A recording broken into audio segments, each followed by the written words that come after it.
So, Sully, how do you keep upbeat with this challenge you have regarding a pretty serious liver cancer?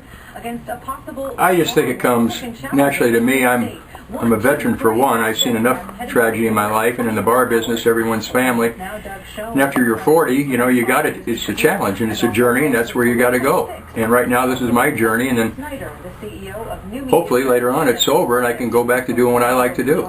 And what's that? Building more bars. Now, how are you going to deal with, I mean, you have bigger challenges in terms of the disease and recuperation and that sort of thing, but how are you going to deal with the whole concept of not being able to do what you like best, and that's talk with people and talk their ears off all day? Well, like if you look at the big picture, it's just a minor setback.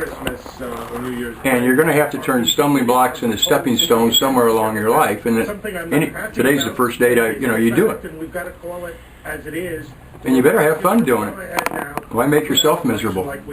Sully, you like most hanging out with people, chewing the fat, and meeting new people. Tell us about the time you first met Richard Pryor. Well, I was home from Nam, and my mom told me my sister's making her first communion, and I said, yeah, I know. I'm going to go. She said, I want you to wear your uniform. Now, I really didn't want to do that because we wear combat boots, and soldiers from Vietnam weren't favorable at the time. But afterwards, we were in the church basement having coffee and cigarettes and eating cake. And I looked across the room and I said, Mom, there's a black family in the parish. She goes, I know. They're new. They're real nice people. I baked them a pie.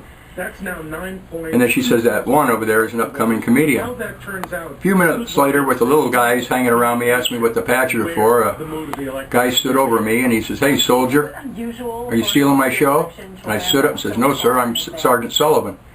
He says, I'm Richard Pryor. He looked me over once or twice. He just got home. And at that time, I could feel the heat from his hands under my arm and his facial hair on my face, and give me a big hug, and he goes, welcome home.